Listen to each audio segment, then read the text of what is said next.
Hey guys, tonight we're traveling far, deep into the golden light of the Sahara, where the sun stings your skin, the Nile whispers stories across shifting sandbanks, and every breath feels like sipping warm dust.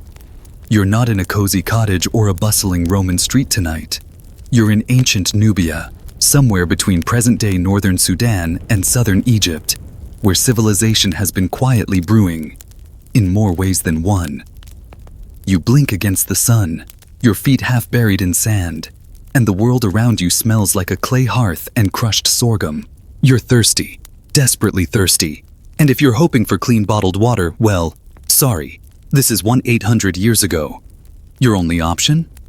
A thick, cloudy drink from a giant ceramic jug that smells like it could either save your life or end it. Spoiler, it might actually do both. So, before you get comfortable, take a moment to like the video and subscribe, but only if you genuinely enjoy what I do here. And while you're at it, drop your location and local time in the comments. I love seeing where and when people are listening from. Now, dim the lights. Maybe turn on a fan for that soft background hum, and let's ease into tonight's journey together. You wake to the buzz of flies and the low groan of wooden carts being pulled across sand. The reeds outside your woven hut sway in the early morning breeze. And somewhere, a goat bleats its opinion about breakfast. You're wrapped in a faded linen cloth, your back warm from the packed earth floor. Everything smells like dust, grain, and heat. And your mouth, dry as the desert itself. You stumble outside, shielding your eyes. This part of the Nile Valley is quiet, peaceful, and surprisingly green near the riverbanks. But the heat is always there, waiting. You pass a stone shrine where a woman pours water over a small crocodile carving and mutters a prayer. You nod politely. Can't hurt to have the river gods on your side. The village is already busy. People move between sun-dried mud homes, carrying baskets of millet and gourds full of river water. A group of children runs past you, laughing and barefoot, one of them carrying a frog on a stick like a royal standard. But your eyes are fixed on one thing: the brew tent. It's made of palm leaves and linen stretched between wooden stakes, with smoke curling out from underneath. There's always smoke, and always that strange scent, like warm bread, crushed grass, and something faintly sour. You duck inside and are immediately hit by the wave of heat and fermentation. Inside, a giant clay vat bubbles gently. Around it, baskets of cracked sorghum grain lie in neat rows. An old woman in a blue-dyed wrap stirs the mixture with a long wooden pole. She doesn't look up. She's too busy muttering under her breath. A chant, maybe. Or just complaining that someone spilled the last batch. You sit quietly, waiting your turn. Nubian beer isn't like what you think of today. It's thick, murky, somewhere between porridge and potion. It's made from fermented sorghum, an ancient grain that handles heat and drought like a pro. The process is simple. Sprout the grain, dry it, grind it, mash it with water, then let it ferment in the open air. Add herbs if you're fancy. Drink before it turns green. Repeat. But here's the fun part. Sometimes, without meaning to, they brew more than beer. You finally receive a gourd cup. It's warm in your hands. You raise it, sniff. Sour, grainy, earthy. Not exactly a milkshake. You sip. And it's okay. Not refreshing, not fizzy, but oddly comforting. And almost immediately, you feel your parched throat relax. Your belly stop its complaints. Your head stop pulsing like a drum. That's when you realize, this isn't just a drink, it's medicine. Historians still argue whether ancient Nubians knew exactly what they were doing. But in the 1980s, scientists analyzed the bones of Nubian mummies from this region and found traces of tetracycline, a powerful antibiotic. Not on the outside, in the bones, which suggests they were consuming something that contained it. Guess what naturally produces tetracycline? A certain bacteria that can thrive in fermenting grain, especially in hot, open-air brewing pits. Sound familiar? So yeah, this beer, Might just save your life, or at least stop that suspicious cut on your leg from festering into something dramatic. You finish the gourd and hand it back. The woman finally looks at you. Her eyes are sharp, amused. She gestures to the vat and then to your feet. Looks like you're helping with the next batch. The woman hands you a paddle nearly as tall as you are. It's stained dark from years of stirring, the grain of the wood smoothed by 100 patient hands. She doesn't speak, just jerks her chin toward the bubbling vat. You get the message. Time to stir. You step closer, and the heat hits you like an oven door opening. The mixture inside the clay vessel is thick and tan, a swirling blend of ground sorghum, warm river water, and something else. Some secret addition, probably an herb, that gives it its distinctive earthy tang. It bubbles gently, not from heat, but from fermentation. Nature is doing its invisible work. You begin to stir. The paddle moves slowly through the slurry. It's heavier than it looks, like churning a pot of warm oatmeal with a tree branch. You can feel the bubbles rise beneath the surface, the air inside thick with yeast, and the whisper of something sour. This is your second sip of the day, not with your mouth, but through your skin, your breath, your sweat. It's strange how the human body learns. After just one cup this morning, you already crave the brew's quiet burn. You're not alone in the tent. A young girl squats beside a basket of dry sorghum, picking out small stones. Another woman carefully scrapes the inside of a smaller pot, collecting leftover starter from the last batch. She hums a low, rhythmic tune as she works, the kind that sounds older than words. A tune passed from grandmothers to daughters across centuries of warm, bubbling vats. The air is heavy with it, song, steam, and the sleepy buzz of something sacred. One of the women begins preparing dried roots.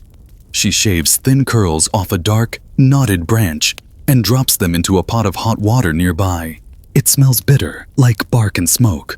She'll strain this into the brew later. Herbal medicine disguised as seasoning. Your host gives a little smile when she sees you watching. For the fever, she says softly. Every part of the process is purposeful, practical, and yet deeply ritualistic. You learn that beer in this world isn't just for thirst or nutrition. It's for healing. It's for ceremony. It's what pregnant women drink in place of water. What the sick drink when the healer runs out of goat fat and prayers.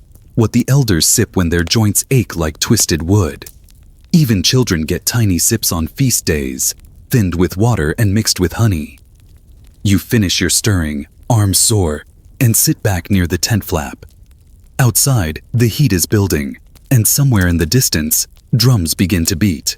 Not for war, not for worship, just for rhythm, for company, for the joy of something ancient pulsing through modern flesh.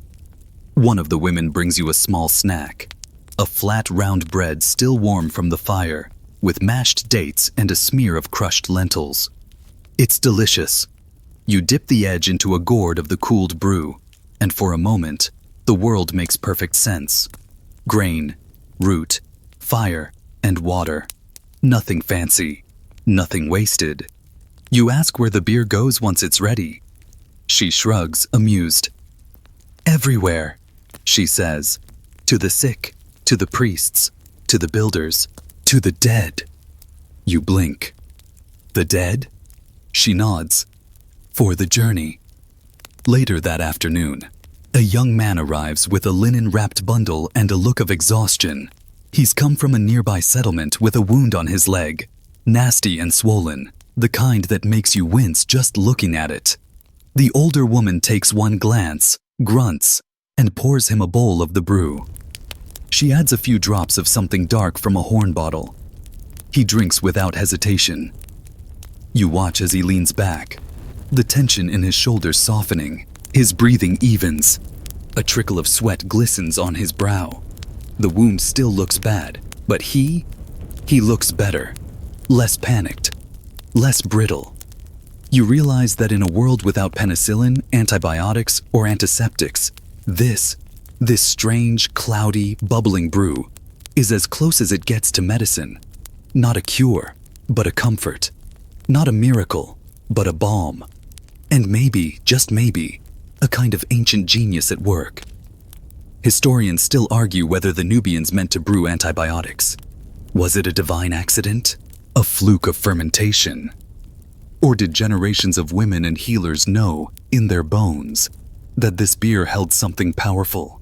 You lean back, letting the heat wash over you, and stare into the golden haze of afternoon sun beyond the tent flap.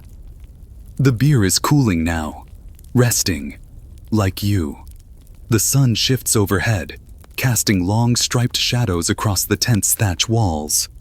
Outside, the heat climbs to that thick, syrupy level where even the goats lie down and surrender. Inside, the brew cools in its great ceramic womb, and your teacher, the one with the sharp eyes and patient frown, beckons you toward a smaller pot nestled in a pit of sand. You kneel beside it. It's warm, not hot, and smells vaguely like sour fruit and wood smoke. She removes the lid and gives you a look that says, "Try it." You scoop a bit in a carved ladle and sip. It's bitter. Not aggressively so, but enough to make your tongue tilt sideways in protest. She watches your face, then laughs softly. "Medicine," she says. "This isn't the communal beer. This is the special batch. The one they don't pass around at festivals. The one reserved for the sick, the elderly, and those with wounds that won't close. This is where the magic lives. Or the science, depending on how modern you want to be about it." You help carry the pot out into the light. The fermentation is further along than you thought. A thin skin floats on top, the sign of bacterial life bubbling just beneath.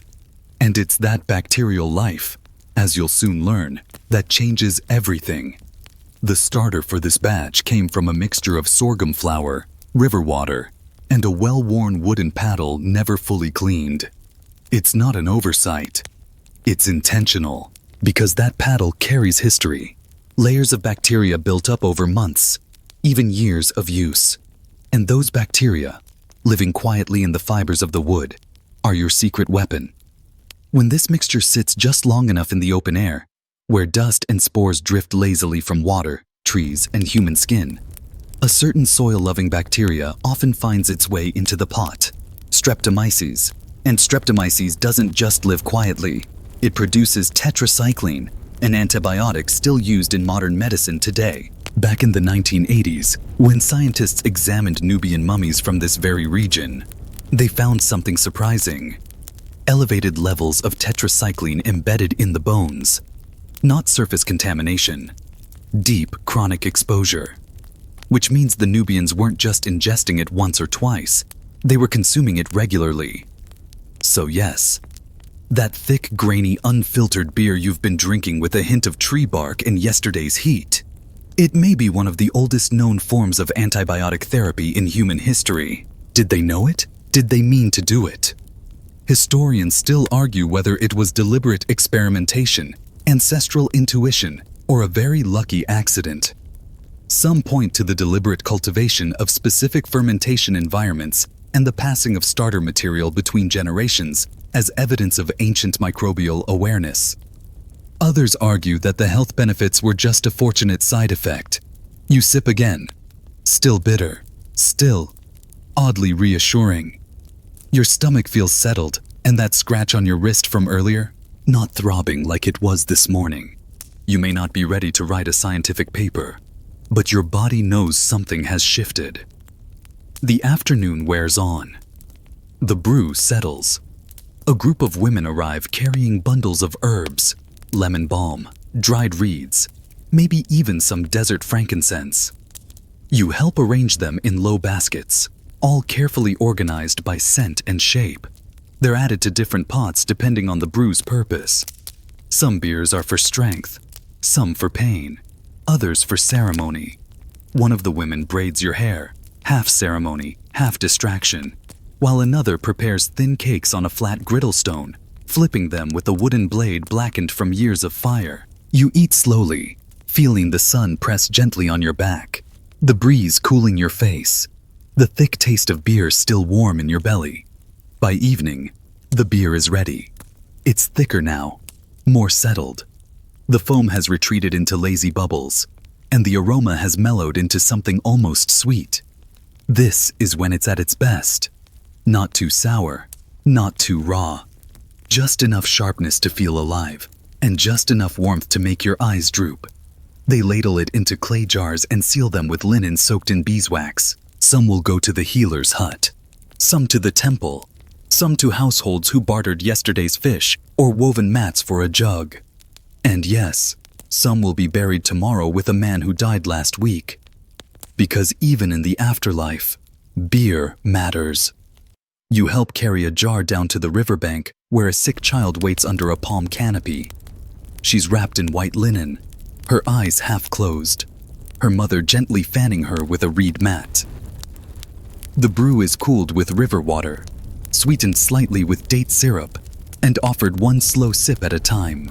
You see it in her face, how she relaxes, just a little, how her mother finally stops biting her lip. You sit with them as the sky darkens. The frogs begin their evening chorus, and the river shifts from gold to silver. And that's when it hits you. You're not just watching history, you're drinking it. The sky glows copper for just a moment before it fades into the deep bruised violet of night. You're still seated beside the river, watching the last rays shimmer across the water like melted coin. The sick child has fallen asleep in her mother's lap. A jar of the medicinal brew rests at their side, wrapped in cool linen. You rise slowly, your knees stiff, and walk back toward the village. The air is cooler now. Palm fronds rustle, and the smell of smoke lingers from the cooking fires. You pass the brew tent again, its flaps now tied shut, and spot the older women chatting quietly near a fire, sipping from wide-mouthed gourds. Their silhouettes flicker in the firelight, and their laughter rises like embers. Someone hands you another cup. The beer's been resting all day. Now it's smooth, tangy, and heavier than the version you drank this morning. This is the night batch, and it's got a kick. You sit among them, cross-legged, your cup warm in your hands. This is when stories begin. One woman talks about her grandfather, who swore the beer helped him live to 80, a miracle by any standard. Another tells the tale of a crocodile priest who only drank beer made from water drawn during the moon's highest point. They all agree it tasted terrible but healed his leg after a hippo bite. You chuckle, then sip, then cough a little. This version tastes different, stronger. There's a faint tingle at the back of your throat and a slight buzz behind your eyes. Not drunkenness, just clarity, like your brain has been dusted and rewired for starlight. And this is where you learn. Beer in Nubia is more than a drink or a medicine. It's identity. You glance around the circle. These women are the keepers of fermentation, of healing, of heritage. They brew not just for hunger or thirst, but for continuity, for memory. The recipes aren't written. They're tasted, felt, remembered in hands and noses, in heat and color. You ask about measurements. They laugh. How much bark? You ask. As much as it smells like. How long to stir? Until the grain says stop. It's not vague. It's just lived knowledge. And that's something science doesn't always capture. They tell you how the beer is used in rituals, funerals, weddings, naming ceremonies. It's offered to the gods. It's poured onto the earth for ancestors. It's sipped from the lips of the dying, so they pass into the afterlife with a taste of life on their tongue. One woman whose skin is as lined and polished as driftwood says she drinks it every morning before she prays. The gods don't listen to dry throats, she says with a wink. By now, your second cup is empty. The frogs are in full chorus. Fireflies dance along the edges of the huts like tiny golden scribes. Somewhere in the darkness, a drumbeat begins again. Slow, measured, almost sleepy. You stretch your legs and lie back in the sand, head resting on a woven mat. Above you, the stars glitter in constellations you don't recognize. There's no light pollution here, no hum of generators, just firelight, frog song, and the fading taste of ancient beer on your lips. And yet, even in this silence, your mind keeps turning. How did they know? How did they figure out that grain, plus time, plus heat, plus dust, plus stirring, plus patience could create something so nourishing? Something that kills pain, soothes fevers, and, unintentionally or not, packs a microdose of antibiotics. Historians still argue whether the Nubians understood the science of it. Some say no. Bacteria was invisible after all. Others believe that centuries of observation taught them everything they needed to know. Sick people got better. Wounds healed faster. The brew worked. That's what mattered. Maybe they didn't need microscopes to believe in their medicine. And maybe we've forgotten that not all knowledge wears a lab coat. You watch a moth flit across the firelight. Someone snores softly near the tent. You close your eyes and hear the bubbling of grain in a pot that isn't even cooking, just fermenting, just being. The night wraps around you like warm linen, and slowly you drift off. Not drunk, not sick, not buzzed, just full, in body, in breath, in history. You wake to the smell of smoke and warm grain again. The sun is just brushing the horizon, a thin line of gold slicing the sky open above the palms. Your back is sore from sleeping on the woven mat, but your head is clear, and your mouth, well, still a little dry. The fire's already been stoked. Two of the women from last night are bent over a pot, their shadows long and flickering as they work in silence. The older one nods at you, then gestures with her chin toward a fresh gourd. You take a sip. This batch is young, barely fermented, cool, soft, and almost sweet. Breakfast beer. And yes, in ancient Nubia, that was perfectly normal. You help carry baskets of sprouted grain to the shade. It's time to begin another cycle. Everything starts with sorghum. These small round grains are spread on woven mats, soaked with water, and left to sprout in the sun for a day or two. The sprouting activates enzymes, breaking down the starches inside, turning tough grain into something that can feed yeast and bacteria later. It's clever and low-tech, and it works. Once the sprouting is just right, not too green, not too dry, the grain is dried again, crushed with a grinding stone, then mixed with warm water in large ceramic vessels. Some batches are flavored with tree bark, herbs, or dried fruits. Some are left plain. Some are stirred constantly. Others are left untouched except for one whispered prayer. And then comes the waiting. You sit under the shade of a fig tree, watching steam curl into the sky from the brewing tent. Children run past again, one of them tripping and spilling a basket of dates. A goat snatches one before the boy can recover it. He howls. The goat wins. Nearby, a man sharpens a flint knife on a smooth river stone, pausing now and then to sip from a gourd. His arm is wrapped in linen, stained from a wound that looked worse yesterday. Today, it's dry. The swelling's gone down. He gives you a lazy smile and nods. You nod back. No words needed. You're starting to understand. This place doesn't run on speed or precision. It runs on rhythm. The rhythm of brewing. The rhythm of healing. The rhythm of hands stirring grain while babies nap nearby and the wind hums through reeds. Around midday, someone brings out a special jar, a ceremonial one, painted with river animals and ringed in ochre red clay. Today is a burial day. You follow the group out of the village to the edge of the river, where a shallow grave has been dug for an old woman. She's wrapped in fine linen, her arms crossed, a palm frond woven through her hair. Beside her body are small offerings: a carved comb, a string of blue beads, a bowl of dates, and a sealed jar of beer. It's placed near her head, half buried in the sand. A gift, a provision, maybe even a bribe, just in case the gods on the other side have bad table manners. The priest chants something low and steady. The family weeps quietly. And then the earth is returned, soft and final. You help pour a little beer on the grave. Not much, just a sip for the journey.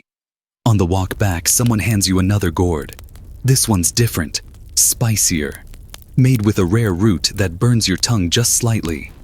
You're told it's used to ward off stomach worms. And husbands, someone jokes. It's funny how many ailments this cloudy brew is said to cure. Fevers, infections, aches, sadness, bad dreams, bad luck. It's a medicine chest in a jug. But more than that, it's a binder, a thread between people, stories, generations. The same beer that fed the sick child now comforts the grieving. The same brew given to builders pays the midwife. The same hands that stirred yesterday's batch will bless tomorrow's. You sit by the river again in the fading light, this time with your own pot cooling beside you. You helped make this one. You stirred it, strained it, watched it bubble. You even whispered something to it. Not quite a prayer, but maybe close enough. Historians still debate whether ancient Nubians truly understood microbial medicine, whether they meant to cultivate tetracycline, whether this whole thing was divine design or happy accident. But here's the thing, when it works, it works. And sitting by the water, watching the shadows stretch long and golden, you find it hard to argue with results. Your throat is soothed, your joints ache less. That old scrape on your wrist? Healing nicely. You drink slowly, letting the warmth of the beer melt into the warmth of the setting sun. Around you, frogs start to sing again. The village comes alive in reverse. Fires lit, babies bathed, grain soaked for tomorrow. And somewhere inside, you realize that you're no longer just a visitor. You're part of the brew now. It's night again, and the stars return like old friends, blinking quietly above the thatched rooftops. You're lying on your back beside the same fire pit as before, listening to the crackle of wood and the rustle of grain sacks shifting in the breeze. Your body feels settled, like it's been pressed gently into the earth. It's not just the beer, though, that certainly helps. You're starting to know the rhythms of this place. When to listen, when to stir, when to keep your mouth shut and just watch. And that means you get invited to things. Tonight, it's a gathering for the workers. Men and women who've spent the week helping build a new irrigation ditch by the riverbank. It's tough work, and the reward isn't gold or silver. It's beer. Lots of it. You follow a flickering line of clay lanterns to the gathering site, where bowls of roasted barley, dates, and dried fish have been set out on low-woven mats. Everyone is already sitting, eating with their fingers, sipping from shared gourds.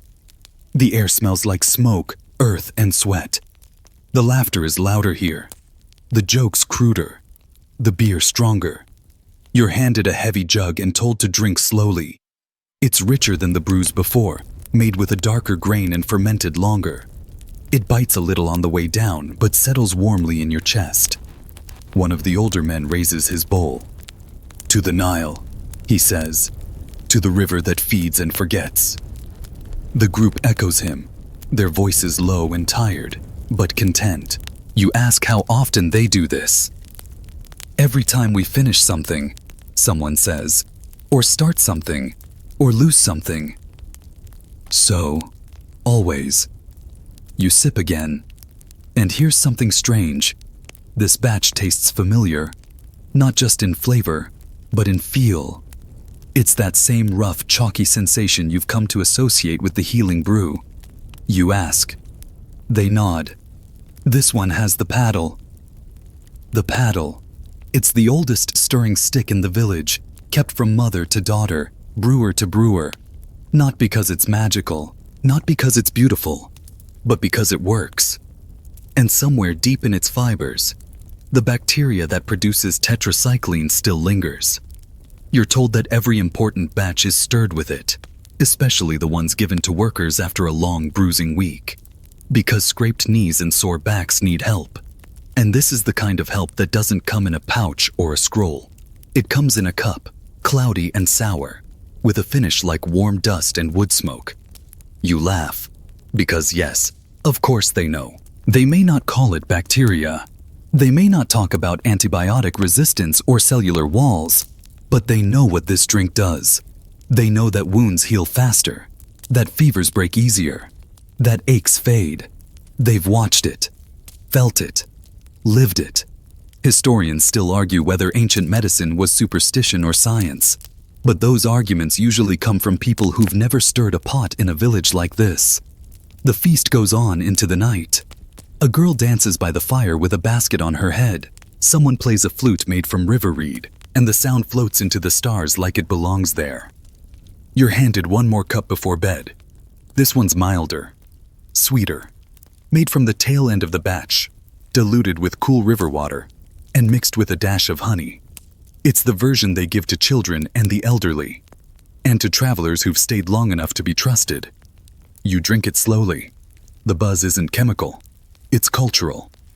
You're part of something ancient now, a chain of people and pots and prayers, a rhythm stretching across centuries, spoken in the language of grain and gourd and gut feeling.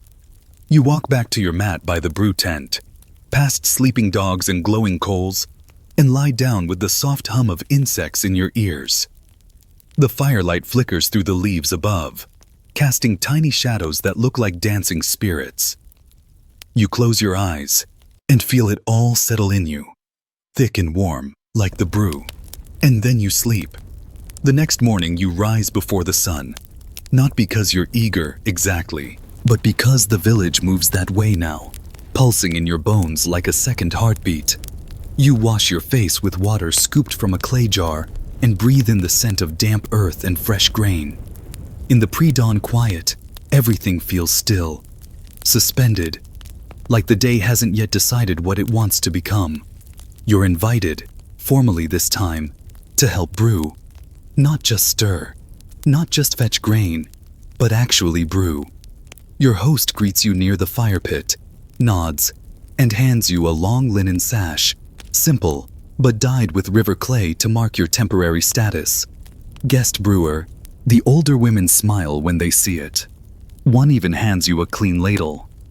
Today's brew isn't for ceremony or medicine or funerals. It's for teaching. They want you to make your own. You start by sorting the sorghum, separating cracked grains from pebbles, winnowing with flat woven trays. The chaff floats like tiny sails in the wind. Then comes the soaking, warm water drawn from yesterday's boiling pots, mixed with fresh sprouted grain. It smells like grass and firewood, and the ghost of sweetness. You stir it gently, not rushed. The paddle moves through the mash with a soft resistance, as though the grain is testing you. It's not just physical work, it's emotional. It demands patience, presence. You can't stir and daydream. You stir and listen. When the consistency feels right, thicker than broth, looser than porridge, you cover the pot with palm fibers and let it rest. That's the part no one tells you about brewing. Most of it is waiting. You sit beneath a fig tree, chewing on a stalk of something tart, and watch a heron glide low across the river. A group of children are splashing at the edge of the water, their laughter bouncing off the rocks. A young boy carries a gourd too big for him and spills half of it before reaching the rest of the group. No one scolds him. Time stretches differently here. Later, when you lift the cover from your pot, the transformation has already begun. The surface is bubbling faintly. A pale foam collects at the rim, and the aroma has changed. It's more sour, yes, but also deeper, alive. A woman leans over, sniffs, and nods. "Good baby brew," she says. You beam like you've passed a secret test. They let it ferment longer this time, adding in scraps of bark and a pinch of powdered root for strength. This batch is meant to last a few days, not just an evening. A working beer, they call it. Something to carry you through effort, heat, and bruises. And you realize this is how the tradition survives. Not through books or scrolls, but through muscle memory, through taste, through slow days with thick pots and generous hands. At dusk, you share your brew with the village. It's not perfect, a little thin, a little bitter. But no one complains. In fact, they seem impressed. One boy calls it stronger than a crocodile's sneeze. You're not sure what that means, but he smiles when he says it. You watch as your beer is passed around, sipped, laughed over, blessed. You sit with the others, drink from the same gourd, and feel something in your chest soften. Historians still argue whether Nubian beer was ritual or routine, whether it was a sacred elixir or just clever nutrition wrapped in culture, whether tetracycline's presence was intentional or simply lucky. But you've spent days here, seen wounds healed, watched fevered children drift into peaceful sleep after a few warm sips, tasted the difference between young and old brews, felt the rhythm of hands that have done this longer than most cities have existed. And in your bones, you know the answer. It was everything. Routine, ritual, medicine, memory, and now, a part of you. As the stars rise again, you lie down beside your gently cooling pot. Not for the last time, but for the first time as someone who understands, someone who's brewed, someone who's listened. And as the frogs sing, and the breeze settles, and the scent of fermenting grain wraps around you like a blanket, you let the warmth of the beer and the story carry you quietly into sleep. The final day begins with birdsong and the low hum of pots being unsealed. You're back at the edge of the river, watching as your brew, your own, gets lifted, ladled, tasted, and praised in quiet nods. Not bad, someone says. Strong finish. Balanced sour. You try to act humble, but honestly, you're proud. You stretch your arms above your head and feel every ache earned from days of lifting, stirring, squatting, and waiting. But it's the good kind of ache, the kind that says, you made something. The village is already stirring with activity. It's a gathering day. Nearby settlements have sent visitors, and families are arriving in little clusters, carrying baskets of dried fish, dates, clay beads, and yes, extra grain for trade. There's music today, sharp flute tones, hand drums, and the rhythmic clapping of flat palms against knees. And beer, always beer. You watch as the crowd grows and jugs are uncorked, their cloth lids tied with colored twine or sealed with beeswax. Each brew has a personality, a story, a brewer behind it. Your own jar is placed with the others, modest, simple, but sitting proudly among the rest. No label, no signature, just reputation. You're handed a cup by a woman with laughter lines and calloused hands. It's not your beer, it's hers, and it's spicy. Your eyebrows raise involuntarily, and she grins like she just played a practical joke on you. Pepper root, she says, for strength. You sip again. It burns, then settles. You like it. Throughout the day, you sample dozens more, each different, some watery and sweet, others dense and tangy. One tastes like old leather but makes your stomach feel oddly better afterward. Another has a strange fizz to it, which prompts a debate among the elders about whether that's a brewing flaw or a feature. Historians still argue. Someone jokes, nudging you. And just like that, you realize you're not a guest anymore. You've become part of the story. Your hands know the weight of a wet grain basket. Your mouth recognizes the difference between fermented bark and wild honey. You can tell, just by the smell, if a brew is ready or needs another day. You've watched the old wounds heal, shared silence with the ones who know more than they say. By late afternoon, the jars are lighter, the songs slower, and the kids louder. It's the golden hour, and everything in Nubia glows. Skin, clay, water, memory.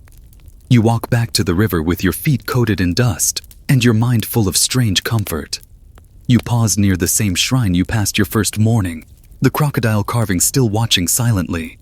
You pour a few drops of beer onto the ground as an offering, not because you believe, but because it feels right. You spend your final hours helping clean the brew tent, washing pots, recovering jars, tying bundles of leftover herbs. The paddle, is carefully rinsed, dried, and returned to its sacred resting spot. You're allowed to touch it one last time. And you do. As night falls, the village grows quiet. You sit beside your final fire with the woman who taught you to stir without asking why. She hands you a cup, not gourd, not clay, but carved wood. For you, she says simply. You drink, and it's perfect, not because of the flavor, but because of what it holds. Grain, dust, healing, time, and your place in all of it. The firelight fades, and with it, the last soft echoes of the day. You're lying on the earth again, wrapped in linen and quiet air. The village is still now, only the whisper of frogs and the sigh of the river nearby keeping time. Your body, sore but whole, sinks gently into the ground like a pot settling into warm sand. You feel the last taste of beer on your tongue, subtle, sour, familiar. It lingers like the hush of an old story, half remembered but never truly forgotten. The stars wheel above you, clear and steady, unchanged for 1,000 years. You breathe in through your nose and catch hints of grain, smoke, and the faintest sweetness of crushed dates in the air. And in this stillness, you realize the gift you've been given. Not just beer, or healing, or knowledge, but rhythm. The ancient rhythm of hands and heat, of water and waiting. A rhythm that ties one life to the next, across generations and deserts and time itself. You've become part of something older than medicine, older than memory, something fermented and passed forward. Let your breath slow now. Let your shoulders relax. Let your thoughts drift like bubbles in a warm clay jar, rising slowly to the surface, then disappearing into stillness. There's nothing more to do tonight. No more questions, no more stirring. Just the quiet understanding that you are safe, full, and carried by something greater. So rest now. You've brewed well. Sleep easy, traveler. End of script. Sweet dreams.